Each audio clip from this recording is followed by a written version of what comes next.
Bore da, good morning, and a very warm welcome to the fourth and final day of this week's Green Ambition series. Croeso cynnes iawn i chi i'r bedwaredd a'r diwrnod ola o'n cyfres gweledigaeth werdd. We've covered a wide range of topics during the week, and to end the series this morning, we're going to be looking at design for net zero. Just before we get going, here's television presenter, author and naturalist Iolo Williams to officially welcome you to today's event. Iolo's welcome is in Welsh with English subtitles, but then the rest of the session will be in English. Ma croeso chi gysylltu gyda ni yn Gymraeg os hoffech chi. There's also the chance for you to correspond with us in Welsh if you prefer. Helo yna, a croeso i gyfres y weledigaeth werdd busnes Cymru. Iolo Williams ydw I, a dwi'n falch o gyflwyno'r gyfres ddiddorol hon o ddigwyddiadau a greuwyd i gynorthwyo busnesau i ddod yn fwy effeithlon o ran adnoddau. Os ydych chi, fel finnau, a diddordeb brwd mewn cynaladwyedd ac effaith amgylcheddol, yna bydd y gyfres hon yn darparu arweiniad a chymorth i'ch helpu i wneud newidiadau yn eich busnes. Mae tîm arbenigol Busnes Cymru wrth law i gynnig sesiynau cyngor un i un unigryw. Felly, os ydych chi wedi eich ysbrydoli gan yr hyn a glywch chi heddiw, yna cysylltwch â'r tîm i archebu eich sesiwn rhad ac am ddim, lle bydd cynghorwyr yn eich helpu i fapio'ch gweledigaeth werdd a symud ymlaen tuag at ddod yn busnes fwy effeithlon o ran adnoddau. Pob lwc a diolch yn fawr i chi. Diolch yn fawr, Iolo. Thank you very much, Iolo. And thank you also to Business Wales for organising this event. So Business Wales is a free service that provides impartial, independent support and advice for people starting, running and growing their business. It's funded by the Welsh Government and European Regional Development Fund and has an excellent track record of providing innovative events such as this Green Ambition series, also providing training sessions. As well as doing this kind of work, I have a company and I've used the service myself, and I have to say we are very lucky to have Business Wales here. So what are we going to be focusing on today? Be sy gynnon ni ar eich cyfer chi heddi? Well, this session will cover a wide range of themes to get you thinking about minimising the carbon impact of product design. Our innovation specialists from Smart Innovation are going to take you through a number of key themes. These include trends, demands from customers for products that offer green credentials, circular economy principles and policy drivers, design for manufacture and design for recycling, the life cycle process, addressing intellectual property and open innovation, new trends, business models, some examples of best practice in Wales, and access to expertise. There'll also be an opportunity for live Q&A at the end. Bore da a croeso. Good morning and welcome to this, the final session of this week's Green Ambition series. In this session, we've been asked to focus on design for net zero. My name is Chris Probert, and I am one of the Welsh Government's innovation specialists. My working life to date has been spent in and around design projects, from one-off infrastructure systems to high-volume consumer products. I'm joined by Gethin Roberts, a product designer and the founder and managing director of Innovate Design and Innovation, based here in Wales. As Gethin will outline in a few minutes, good product design in isolation is no longer good enough. Why? Well, consumer trends and therefore preferences are changing, and legislation is changing. A product design that ignores or fails to consider its impact on wider ecosystems throughout its whole life will, sooner or later, be rejected by one or both of these factors. We'll come back to the topics of trends and legislation later. So when we begin to look at designing for net zero, we need to first of all be clear on what net zero is. Achieving net zero by 2050 is arguably humanity's biggest ever challenge. So it's important we get to grips with what we can do to contribute to meeting the objective. The lexicon surrounding climate science and sustainable development is large and often misunderstood. For net zero, the balance of new greenhouse gas emissions needs to equal those that are removed from the atmosphere. And it is for this reason we need to adopt a systems level thinking when designing anything.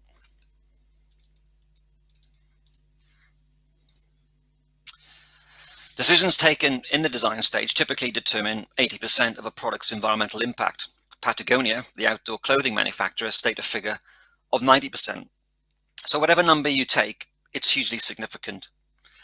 I'd now like to share a short video produced by the World Resource Institute, which introduces the greenhouse gas protocol, a methodology that helps businesses measure, manage, and report the most importantly, take action on reducing their emissions. This is a business, and these are greenhouse gases. Together, they have an amazing story to tell about profit, efficiency, resilience, and the climate. Like all businesses, this one wants to grow and be successful. It knows that being a successful business is about more than just selling products. That today's businesses track the health and profitability of their organisation using a whole range of vital social and environmental indicators, and that greenhouse gases are one of the most revealing of all. Take carbon, for example. Managing carbon is a key ingredient to a successful business, and not just because it's good for the environment, it's also a way to save money, cut risks, and create exciting new business opportunities.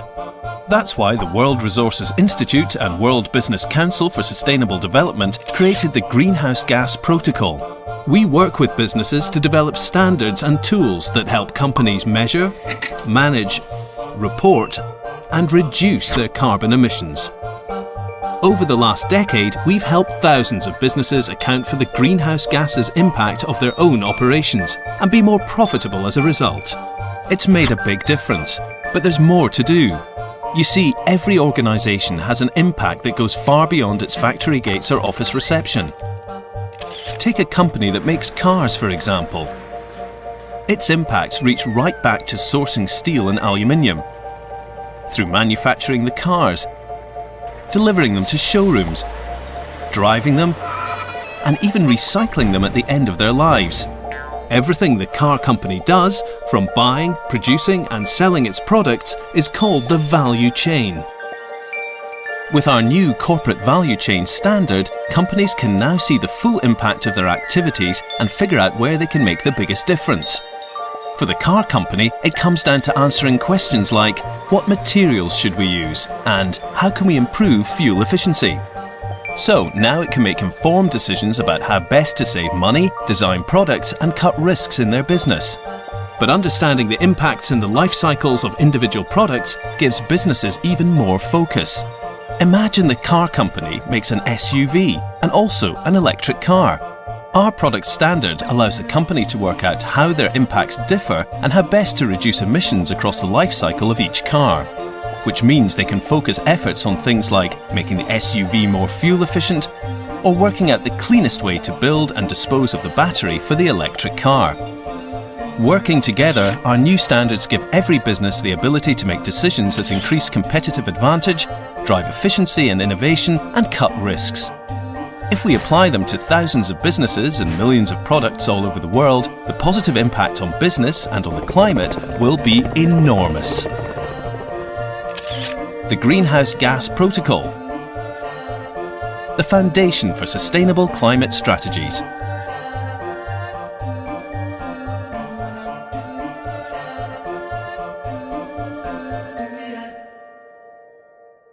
So, before handing over to Gethin, I just want us all to consider why design is important in terms of net zero. To do that, I'm going to first share with you this picture that is taken from the Greenhouse Gas Protocol and introduces the concept of Scope 1, 2, and 3 emissions. Starting in the middle with you and your company's Scope 1 emissions, these are relatively easy to identify and measure. And if you burn gas on site for buildings or process heat, these would be Scope 1 emissions. If you run a fleet of vehicles, it's those emissions created that are included in Scope 1. Scope 2 are the indirect emissions you are responsible for from the electricity or energy you purchase. Different sources of energy have different carbon intensities. Your design decisions have significant impact in both upstream and downstream Scope 3 activities. Scope 3 is where design choices typically have the biggest impact. If we take a petrol or diesel car as an example, the emissions from its use are very significant over its life. Avoided emissions in one area can lead to increased emissions elsewhere, and if the net effect is increased emissions, then we are heading in the wrong direction. This is why designers today also need to be systems thinkers. Emissions reporting is already mandated by governments for large organizations. Here's an extract from the annual report of Aston Martin as an example of how headline figures are reported. Expect this to become a requirement for an increasing number of smaller businesses in the future. And if the push for this doesn't first come from legislation, expect it to be asked for by, or expect your numbers to be asked for by the people you supply, be that individual consumers or your larger business customers, as your Scope 1 emissions will be some of their upstream Scope 3 emissions. In the Q&A session later, we will hopefully have time to discuss how LCA, or life cycle assessment, sometimes referred to as life cycle analysis, can be used to compare, contrast, and help with decision making. Here are some more tables from the Aston Martin report, so you can see the kinds of impacts that they're reporting. Okay, that's enough from me. Over to Gethin. Thank you, Chris. Okay, so just very briefly, Iterate is a purpose-driven product design consultancy, and this morning I wanted to bring two slightly different perspectives. The first is that we work with a number of different clients, typically startup companies, to help them develop a product from a concept right the way through to production. And the second is that we support Welsh Government in the delivery of their Smart Innovation Programme. That is typically working with SMEs that are always based in Wales. And so these two different perspectives, from a startup to also an established organisation, hopefully will help us form a clear picture as to the way business is responding to changes in policy and also consumer trends and demands that we're seeing at the moment for an increased appetite for environmental awareness. Okay, so these are just a number of points that I've pulled out, and they are largely based on discussions that we're having with businesses on a regular basis. And I'd say that these are kind of characterized from those conversations over maybe the past 18 to 24 months. And so what I would definitely say is that there is an heightened awareness of the environmental impact people are actually having as a result of manufacturing processes and the products that they are creating. But not only that there is a definite increase in the willingness for these businesses to take responsibility for their actions. We when developing new products, we are regularly getting asked for the use of recyclable, and also sustainable materials. And I think that quite often people don't necessarily understand the difference between each of these. But recycled being that the product or the material has already been used in another instance, and that material then has been reground and can be used to actually create a secondary product. Recyclable, this may be a virgin material in the first instance that has the ability to be recycled after the product has expired its life in service, but also more sustainable materials. So there is an influx in different types of materials that potentially have been created from mushrooms that have got straw or wood flack incorporated into them. And so I think that there's an increased appetite for people to select or be more conscious of their material selection, but also to seek out more novel materials, as I think is seen as a unique selling point in lots of instances. Understanding that the customer actually values the green credentials that a business can provide. So what I mean by this is I would have said maybe 2-3 years ago that businesses were trying to just tick a box. They were trying to make decisions that would sort of demonstrate that they are conscious about the environment. But I think that more and more they are recognizing that actually the end customer does really value products and businesses that consider their environmental impact seriously, and that I think that the consumers are a lot more educated now to interrogate products and to understand maybe where the materials have been sourced or the way that they have been constructed.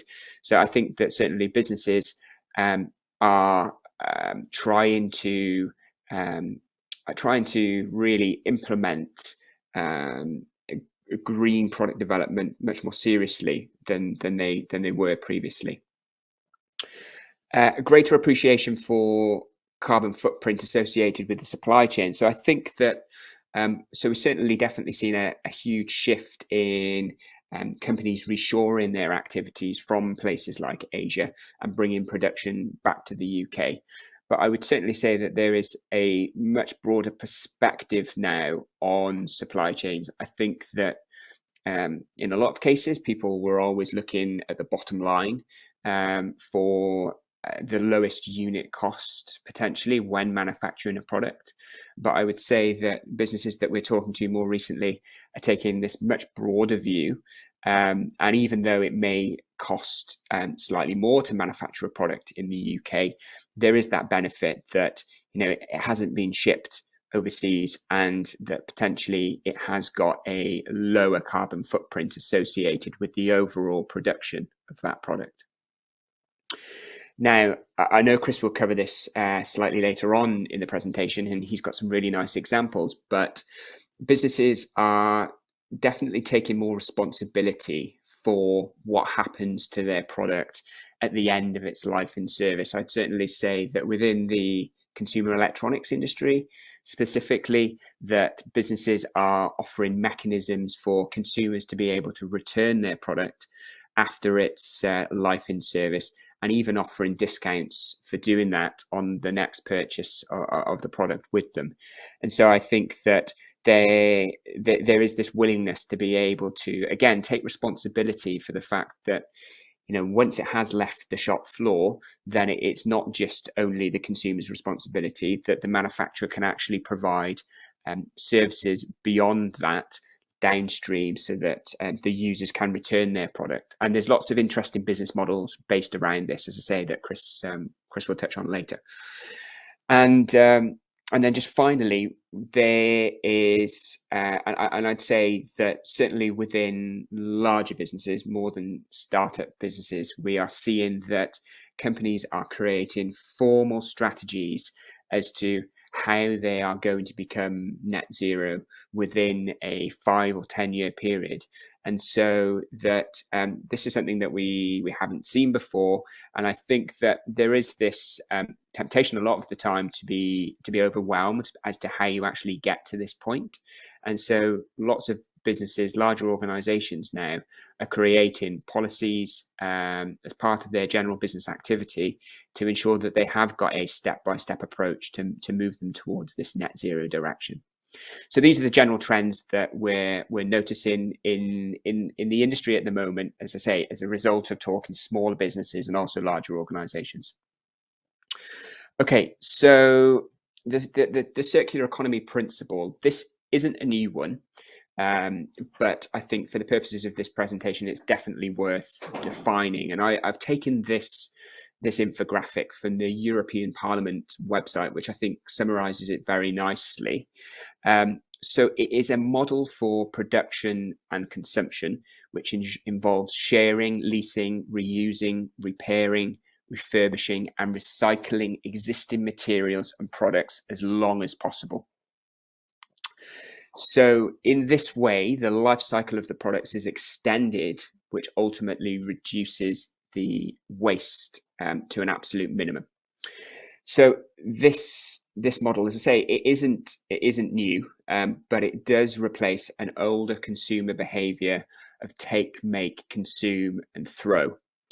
With the idea that this to be able to keep the materials within the economy for a longer period as possible will ultimately result in a lower carbon footprint. So what I think is important is to question really, why do we need this? Why do we need to make this transition?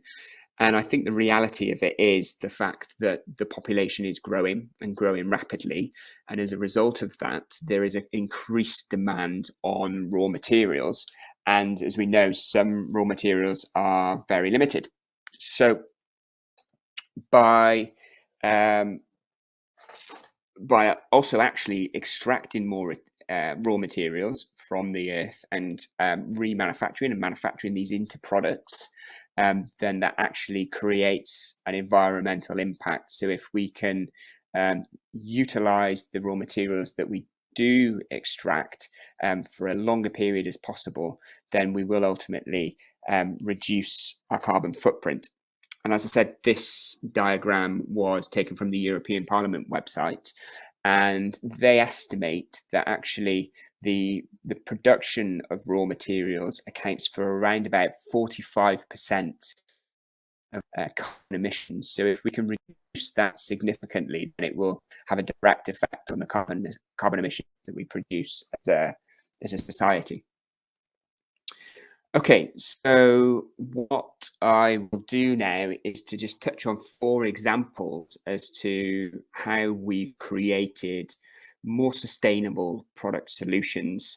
And Chris did mention at the beginning this idea of systems thinking, and I think that, or certainly Iterate, we believe that taking a broad approach in the design process with the environment in mind will help result in a better quality, but also more environmentally friendly product. So hopefully the examples that I'm going to talk about will illustrate that thinking. And so this example that you can see here is a shower head that we created. The product is called Mohonto, and it was based on the theory really that multi-pattern shower heads, they typically have around about 20 to 30 parts. Some of them are welded together. There's seals, rotational seals, bungs, springs, all kinds of things involved in actually creating a rotational pattern shower head. So our position was that we wanted to user experience, but also create a shower head that used a fewer number of parts as possible, which would ultimately reduce the carbon footprint associated with its production. So the concept is that you're able to take the faceplate on and off using a small tool that's on the left-hand side. Now, the reason for this is that through some of the research that we actually carried out, we found that typically, even though multi-pattern shower heads have 2 or 3 patterns, that the user will keep it on 1 or maybe sometimes 2. And so that flexibility of using the full range of patterns is actually quite uncommon, believe it or not. And so by being able to remove the faceplate on and off from the shower head, you do provide that ability for the user to change the faceplate, maybe weekly, maybe possibly monthly, or even not at all. But by doing so, you ultimately reduce the number of parts. And so a single faceplate with the machined aluminium body of the shower head plus the seal is 3 parts. So the environmental impact of creating something like this is far less than a typical multi-pattern shower head. But also because of that, then it's much easier to disassemble, recycle, or reuse after its life in service. Okay, so this second example, again, hopefully illustrates this broader environmental thinking that we try to apply across all of our projects. And the aim of this was to develop a new epinephrine injector for people with epilepsy. And this was driven largely by 2 factors, that epinephrine injectors are approximately about 15 to 20 centimeters in length. And these, so it's a fair amount of plastic involved in producing one of these units. If the medication is dispensed, then the needle needs to be disposed of. So that's fine. You know, it's a sterile device, and that's often the case with many medical products. But also the shelf life of the medication is typically around about 12 months. And so you may have one of these, but not actually use it, still need to dispose of it because of the shelf life of the medication. So our thinking in this instance was that if we could uncouple the medication and the needle from the main body, which housed the mechanical operation of the product, then there would be no real need to dispose of the entire product. And so you can see there's a threaded section halfway in that body that allows the user to safely uncouple the front end of the product away from the back end. And so that front end can be disposed of if it is used or if the medication does expire, which ultimately reduces the need to dispose of the entire product. Okay, so this third example is quite an interesting one. It's a product that we developed quite some time ago, actually. And it's very much like a sports gum shield. It looks like a sports gum shield, but the device is used for people that snore excessively or maybe have light sleep apnea. So you would put this device in your mouth and it would allow the user to keep the airways clear at night, and which alleviates both of these conditions. So this, again, like a sports gum shield, it's made from a polymer actually called polycaprolactone, which softens in boiling water.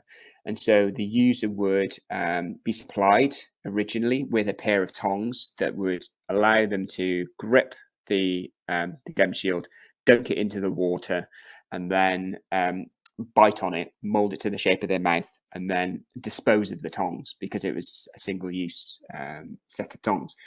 Now, the project brief that we were actually tasked with was to design these tongs out of the product, because it was single-use and a waste of material essentially. And so what we developed was a small piece of packaging. So you can see that the gum shield is clipped onto the base of that packaging. And there is two parts to it, but it's kind of discreetly hidden by the cardboard box there. So this would allow the user to clip the gum shield onto the base, suspend it above their hot boiling water, and then when it is softened to the correct temperature, they could easily remove it and bite down on it to shape it to their mouth. Now, this then provided the user with a box that the gum shield could be kept in the evening, and so it offers dual functionality. We felt that it also improved the user experience. It introduced a novel aspect to the product that hadn't been seen anywhere else before, and also reduces the material consumption and carbon footprint of the overall product offering. Okay, and so the final example before I hand back to Chris, and this actually received an honourable mention at the European Product Design Award. And I did forget to mention that the Mahonto showerhead that I talked about at the beginning actually did win a European Product Design Award. So I think I'd say that there's definitely a huge recognition within the design community for products that clearly demonstrate environmental benefits. But in this case, we observed that particularly lots of smartphones, they were making auxiliary jacks and some USB connections redundant within their phone, and there has been a move to Thunderbolt connections, or also some devices being completely Bluetooth connected with no auxiliary port whatsoever. And so we saw that headphones that had auxiliary jacks already fitted on them would ultimately be doomed to landfill, which we felt that there needed to be something to be done about this, because there was still a reasonable length of time within these, and consumers were being forced in many ways to change their mobile phones, and we didn't see that the headphones should kind of be made redundant at the same time. And so we created this neckband device that encapsulated a small Bluetooth module and it had an internal 3mm auxiliary jack inside it. So this was, it was an additional part, I'd say, but it extended the lifetime of headphones that would ultimately get made redundant as a result of technology changes. So that is my final example, and also my final slide. So hopefully I've given some insight into the systems or design thinking as to how you might be able to start reducing material consumption and also carbon associated with your product through a number of different examples. And I certainly say that this list isn't exhaustive by any means, but hopefully demonstrates that if you have got an appetite to think about your product differently and also to address this issue within the business, there's definitely lots of ways that you can start to do that. Chris, back to you. Okay, thanks, Gethin. That's great. Right. For designers, intellectual property considerations remain pretty much the same.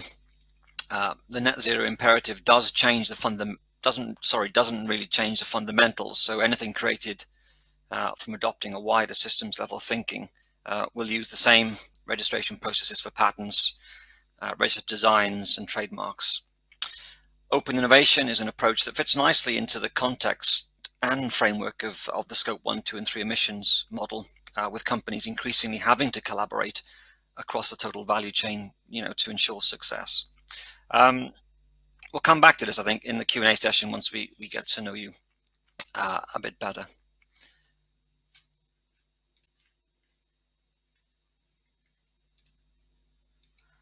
Okay, new trends in business models. The overriding trend in many business models that we see today is a shift really to what's called servitization. Rolls-Royce's shift to their power by the hour business model for their aero engine business is an often quoted example of, no longer selling aircraft engines, but basically charging their customers for the use and the power produced by their engines.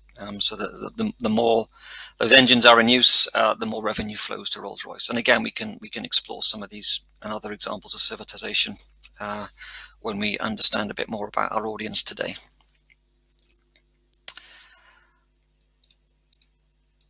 Okay, if you're looking to seek some inspiration from examples of best practice here in Wales, here are a couple of examples I'd recommend you taking a look at.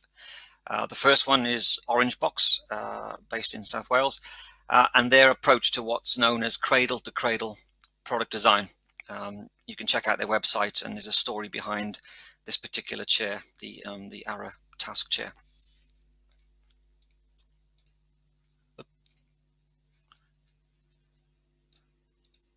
Okay, a good example of a complete systems approach to not only product design, but a complete business model design would be that of Splosh. From the formulation of the concentrates to the pouch and the bottle design and the return logistics system, this Welsh company are on quite a mission, not only to reduce plastic consumption and its associated emissions and waste management challenges, but also their determination to remove the emissions resulting from the transportation of products that traditionally pretty much are mostly water.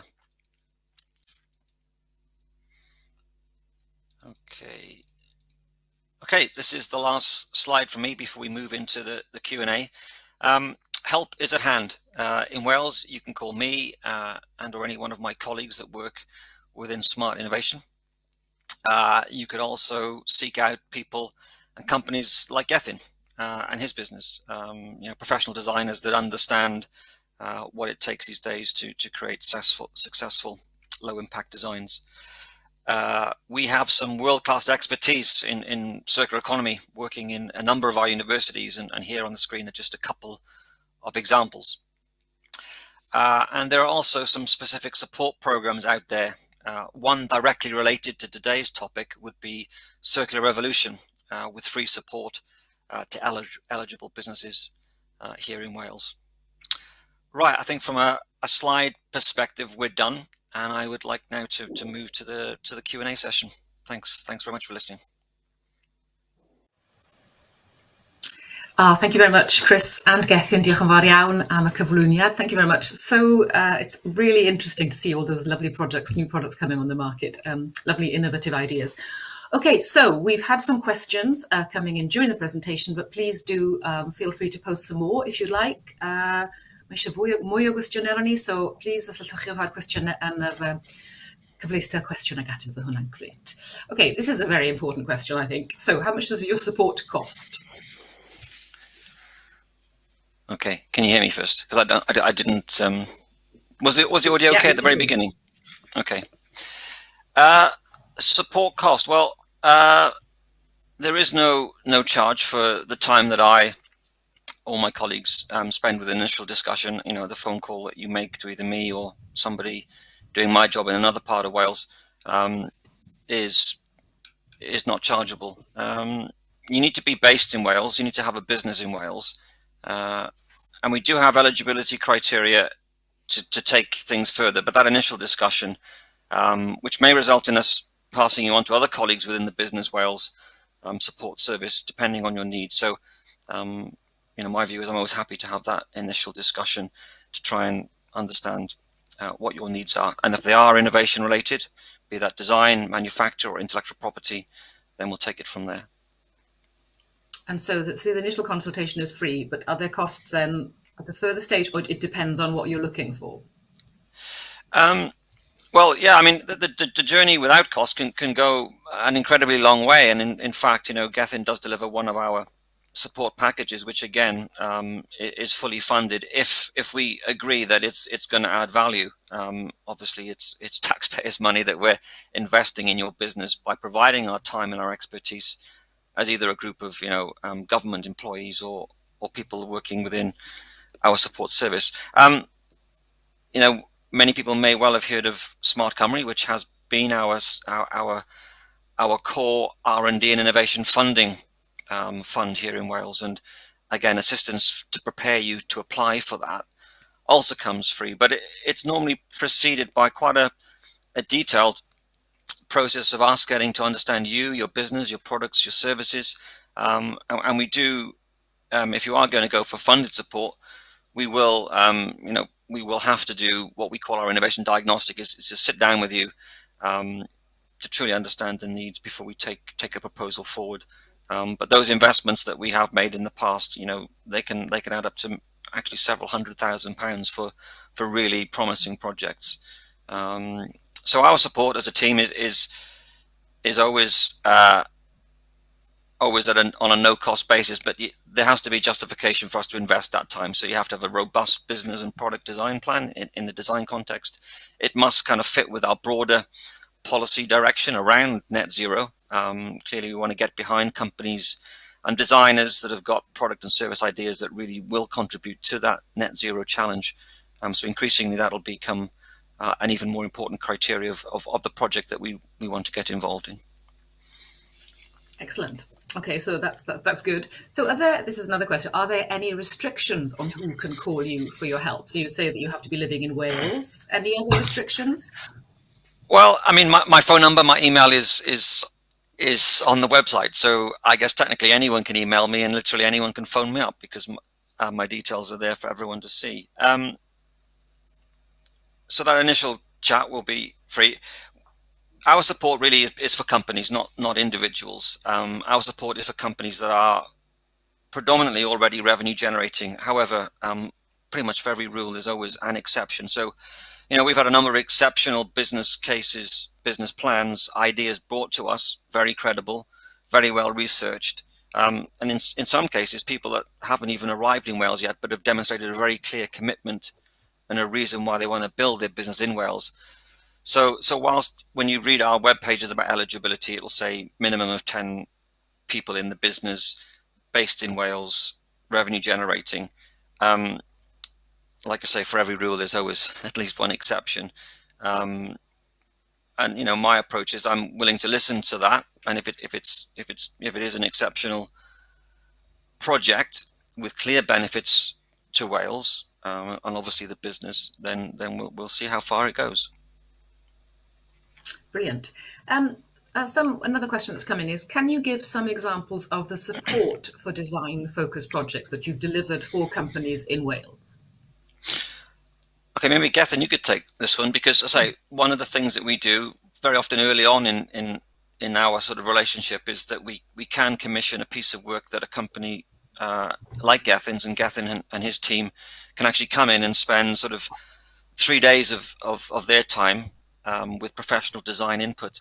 And Gethin, you've done lots and lots of projects. Is there an example you can think of there that you can talk about publicly? Again, one of the things I must stress is that obviously new product design is very often wrapped up in non-disclosure and confidentiality agreements because they're products that are pre-launched, so they become problematic. But Gethin and I and all my colleagues are,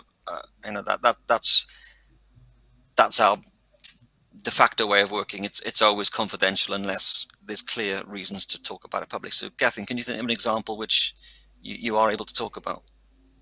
A specific example may be tricky, but I can kind of outline the process, I guess, of how we've helped companies in the past, and just to give you an idea of the kind of support that we've delivered. So typically with the Smart Innovation Programme, it's divided down into 2 phases. So the first phase is what we call the diagnostic, really. So that can be within design, but also in productivity. But this morning we are specifically talking about design. And that would go through, so it's a fairly formal process where we'll understand the business, understand essentially their strengths, the weaknesses, the opportunities and the threats, and to clearly identify where we could help.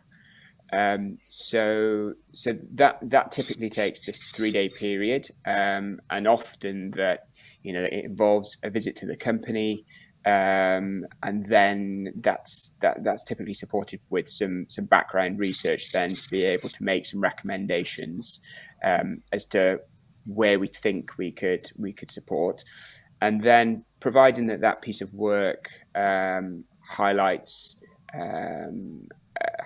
a significant enough opportunity, then there's a package of 5-day support that can follow on from that potentially, which is what we call implementation support. And so that implementation support would be to help demonstrate the benefits, I suppose, and the usefulness of the recommendations that we've made in the first 3 days, because sometimes it's if a company is particularly weak in a certain area, then understanding those benefits as to why they do need to improve in that area can be difficult sometimes. And so that 5-day piece of work will demonstrate clearly the usefulness of why they need to get better. And so the kinds of areas, I suppose, that we've helped with, are quite well illustrated by those examples. And so there's areas of the design process that might be useful. So in terms of creative thinking, opportunity spotting, idea generation, understanding the voice of the customer, so that kind of front end piece of work. Then demonstrating, how that could possibly be, different solutions could be fulfilled through concept development, and even some sort of early stage detailed design analysis and work to demonstrate possible trajectories or design routes forward that the company could take. So I know that might be a bit broad, but I think that clearly lays out how we've helped companies across a couple of different areas without being too specific about examples there. Yeah. I've just on my other screen, I've just logged onto the Business Wales website where we have an innovation section, and in there are tens and tens of success stories and case studies. And I'm just looking alphabetically. I've got as far as C, and there's a company called Crossflow Energy, which benefited from Smart Cymru R&D funding to create a very novel renewable energy device. It's basically a very novel approach to capturing wind energy. So again, there's a whole catalogue of public domain examples. Some of them will be around manufacturing innovation. Quite a number of them on there will actually be about design, and in the case of Crossflow, that is a company that's developed a novel patented wind energy capture device, which again we have supported over a number of years with our co-investment funding through Smart Company. Excellent. So people can go to the website to see examples. But thank you, Gethin, for taking us through the kind of process. I think it's quite good to know the amount of days, etc., and the time spent. So very comprehensive initial support. So we have a comment here from somebody who's been with us all week. Amazing to see people using a systems thinking approach. It's definitely something that's been missing from industry. Great presentation. I really appreciate it. Thank you, Kieran. We've had a question from Gary. Gary's also been with us before. Can you tell us how one can obtain carbon credits and what is the criteria required? Yeah, I mean, the sort of the carbon trading, and I'm not an expert in that, but in terms of the sort of the cap and trade, which applies to very sort of typically larger companies, typically those in energy generation, there are different schemes operating around the world. I remember seeing something in the early days. The only money Tesla made was from trading their carbon credits to fiat. They made more revenue in selling what they didn't need for their own production to other manufacturers.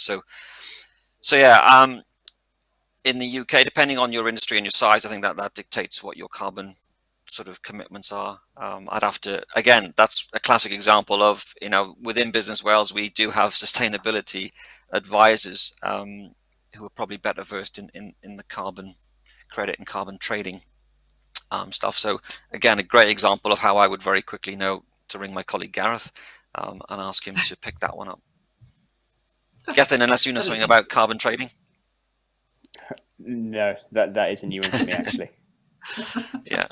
No problems. Okay, so thank you to Gareth, also, who's told us that he's been an environmental activist for at least 4 years, and he's recently gone self-employed to help people become carbon positive, which is great. Diolch yn fawr, Gareth.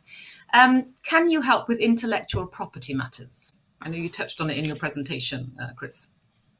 Yeah, I've mentioned it briefly because it's always good to get a specific request, but generally, one of the 3 strands of the Smart Innovation Service is our focus on identifying, capturing, protecting intellectual property in all of its forms, be that sort of trade secret management through the formal registration of patents, trademarks, and design registrations, and obviously getting people to understand the power of copyright, which is often, not fully appreciated. So we support general sort of advice, guidance, signposting around that. In Wales, I and my colleagues are the gateway to the UK Intellectual Property Office's IP Audit Plus scheme, which is a fantastic scheme whereby if you've got a need to kind of improve your approach, better understand your intellectual property assets as a business, then we can co-create with you an application that's then submitted to the UK IPO. And the funding that comes there from them is pretty much, I think the company contribution is £500 for a package of work that's undertaken by an IP professional, be that a patent attorney or a trademark agent or someone that's operating in that profession. Their contribution is £2,500 of that £3,000 package of support. So we have a number of those packages of support per year. And again, if you want to call me or my colleagues, if you have a specific IP project that you'd like to look at, and it's in that sort of range about either creating a strategy for your business or a strategy around a new product innovation, and the best way to go about managing and protecting that intellectual asset, then yeah, in Wales it's the Welsh Government that is your first point of contact for that scheme. So both advice and guidance, and then the funding route as well. Again, it's something which we take care of. Lovely. I hope you can't hear the fact that somebody's cutting their lawn next door to me. I hope it's not too noisy. It's such a lovely day. People are taking advantage, but I hope it's not disturbing anyone. Okay, we've got a general question. What is the difference between what you do and what Innovate UK do in Wales? Okay, well, Innovate UK, for those that don't know, are the kind of the UK's innovation agency, for want of a better description. they have, much like ourselves with our Smart Cymru, they also have funds, grant funding, to invest in promising projects and concepts across a number of sectorial domains. So they run lots of competitions. There's always competitions that you can, again, if you search them online, some of them are very focused around either life sciences or agri-tech or energy production. So they have that in their portfolio. They have the KTN, the Knowledge Transfer Network, which is a teams of people, again, with domain expertise across a whole range of sectors, and they're there to encourage sort of collaboration and a kind of an open innovation approach to making the UK a better place to innovate and to create world-class products and services. So within the Innovate UK family is the KTN.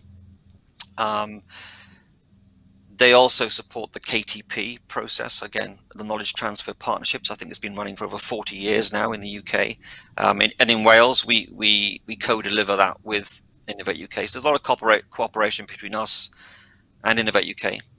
Innovate UK Edge is a service that's subcontracted to a private firm in Wales, and they deliver sort of growth and scaling services around, typically with companies that have already received support from Innovate UK.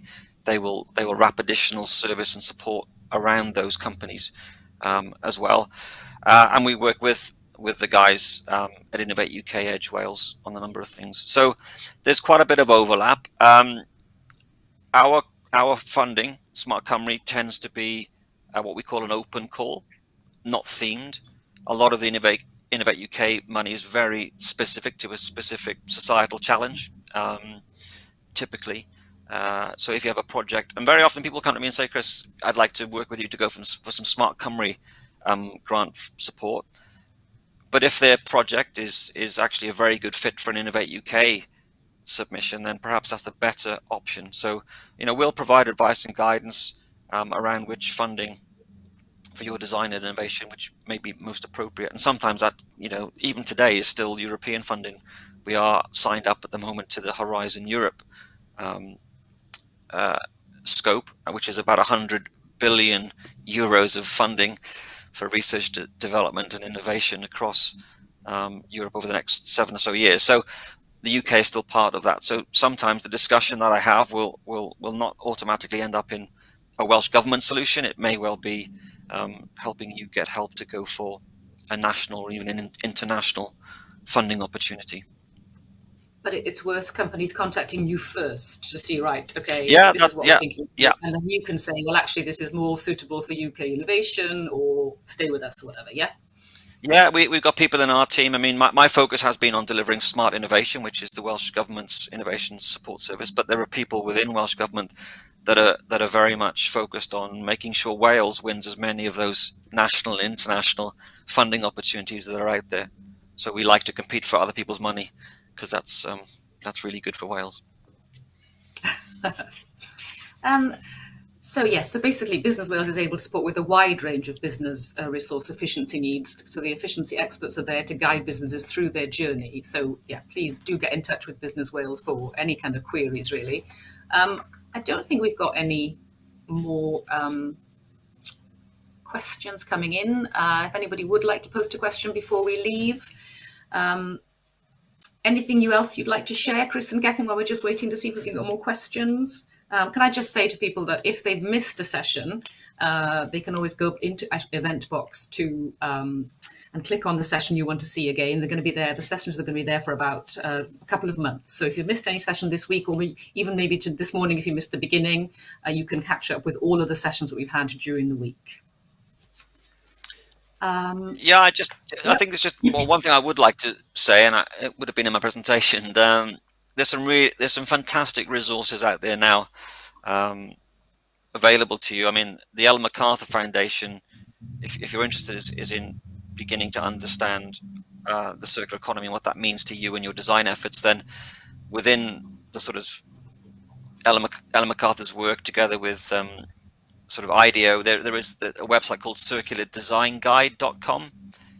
There's some really, really good resources there. lots of videos and lots of templates and worksheets that you can download and use to kind of make sense of your design in the circular economy context. So I'd recommend anyone take a look at both the Ellen MacArthur Foundation website and a specific website called the Circular Design Guide.com. I think they're a great place to start if you're not already engaged with that sort of systems thinking. That is great, and they got some lovely stuff. I know earlier in the week you've been talking about plastics and extended producer responsibility. There's a lot of stuff on Ellen MacArthur's website that supports that. EPR in textiles is coming, and again, if you're in the textiles industry, again, it's a shame I don't know who the audience is today, but there's some really good work that Ellen MacArthur has done with Stella McCartney and others in the fashion world to try and kind of reduce the impact of not only fast fashion but fashion in general. So some very good sectorial specific stuff out there. So I think really designers these days have got a huge amount of support out there, not only from people like myself, Gethin, but the resources that are available to you to kind of design better, if you like, are plentiful. So I wish everyone good luck with that. Thank you. Gethin, anything you'd like to add? Yeah, I think I'd just like to say that I know we've talked a fair amount about smart innovation, or certainly I did, and the fact that that's typically targeted at companies that have got 10 or more employees. But as Chris is saying, that there is so much support out there for businesses that even if you are a startup company or a small business, that to get in touch with us to start that conversation really, and don't be fearful of that. I think that larger organizations are much more aware of their environmental obligation, and that smaller companies maybe are less so. And I think the key thing is to start that conversation and understand how you could be improving in all of these different areas, and to try and tap into that support as soon as possible, really. I don't know how we actually share contact details, because if anybody wants to have a conversation with myself, or I guess Chris as well, that we're happy to do that. So providing our contact details at the end of this, maybe Business Wales is welcome to do that if you're able to. Yeah, I'm sure they could put it in the chat. But definitely make the most of the fact there's all this support out there. We're very lucky to have this service here in Wales, really, aren't we? And just to clarify, so smart innovation is under the Business Wales umbrella. Yeah. It is, yeah. Our web pages are on the business. You can get to them through the Business Wales homepage. Go to the innovation zone. Lots of resources there, which talk about smart innovation, which is the advice and guidance, and then Smart Cymru, which, whilst we now closed for our current applications, we've been running them continuously for just over 7 years. We're just having a breather, hoping to relaunch that co-investment fund in the coming months. But yeah, lots of case studies. My contact details, phone number, email are all on those Business Wales web pages as well. Just to point out, we are nominally associated a territory. So I look after Powys and Ceredigion. I have colleagues that cover the rest of Wales. It's not a hard and fast rule. I work with companies in Newport and Cardiff and North Wales as well, because we're a mixture. We're I'm an engineer. Some of my colleagues are scientists and technologists. So sometimes it's better for me to work with a company in Cardiff than perhaps my colleague that covers Cardiff, because of his specialisms are different to mine. Every one of us on the innovation specialist team have come from an industrial or a scientific career, so that we have had direct experience of lots of things, but not everything. And that's sometimes why we swap clients. Within Mid Wales, a life science company would work with my colleague Rod, because he's a biologist and he understands the biotech world better than I do. So yeah, but please, pick up the phone to any of us. Nominally, you're regionally, allocated innovation specialist, but I'm always happy to take the call and redirect you as a best fit. Brilliant. Well, we don't have any more questions, but thank you so much for that presentation. As Gethin says, I think it's important that all companies, starting from very small, just get in touch. And I think I have a very small company, and I tend to think that the bigger companies, as you say, are more aware of the kind of obligations, etc. But yeah, do get in touch with the Business in Wales support services to get as much help as you can. So thank you very much. Diolch yn fawr, Chris a Gethin, am y cyflwyniad. I orffen heddi felly, a diolch yn fawr iawn I chi am ymuno gyda ni. Thank you to you for joining us today. I hope that you found this session and the Green Ambition series informative, helpful, and hopefully inspirational.